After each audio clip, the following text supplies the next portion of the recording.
pour nous, faire la sensibilisation,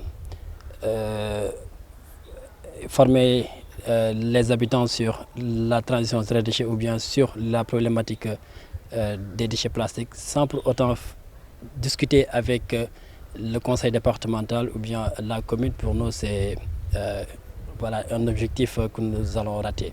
C'est pour ça les impliquer, c'est important pour nous. Et ce n'est pas seulement le conseil départemental, mais également les décideurs communautaires, les Badjanu Gox, les chefs de quartier, les délégués, les conseils de quartier, vice-présidents des associations. Les impliquer dans tout ce qui est gestion des déchets, c'est pour nous très important. Ça nous permet d'atteindre les objectifs que nous nous sommes fixés. Déjà, comme vous le savez, la problématique des déchets plastiques, c'est quelque chose qui est mondial. Aujourd'hui, on parle du Sénégal, on a des lois malheureusement qui ne sont pas... Voilà. Et actuellement, au niveau mondial, il y a des discussions qui sont en train de se faire pour trouver une loi beaucoup plus contraignante pour minimiser, réduire les déchets plastiques pour pouvoir l'éliminer complètement. Et le plan d'action aujourd'hui, c'est après les discussions avec les décideurs communautaires, le conseil départemental, de trouver des activités qui vont dans le sens de réduire les déchets plastiques. Parce que comme vous le voyez, on parle de déchets plastiques, il y a pas mal de types de déchets plastiques que nous voyons.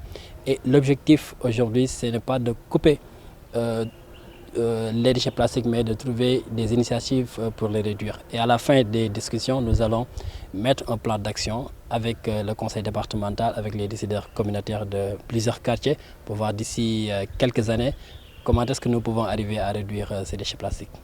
Vraiment, cette couche nous permet vraiment de sensibiliser, de toucher vraiment la masse de cette communauté pour pouvoir vraiment éradiquer ce problème qui est là, qui est un fléau mondial d'ailleurs, que je peux dire que, bon, ceux qui sont de l'autre côté, ils ont presque fini avec cette problématique.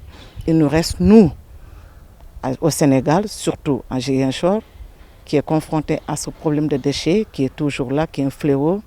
D'ailleurs, comme l'a dit tout à l'heure, un des décideurs en salle qui disait tout à l'heure que sont tous surpris du comportement de cette population qui a l'habitude de prendre tout ce qui est déchets, de mettre dans les réseaux les caniveaux, qui a l'habitude de faire cela, et que chacun vraiment doit s'y mettre pour vraiment éradiquer ce problème qui est là, qui est un combat pour tout le monde. Comme je l'ai toujours dit, ce n'est pas juste la municipalité, mais c'est un problème de tout le monde, toute la population, que chacun s'imprègne à sa façon pour vraiment éradiquer ce problème.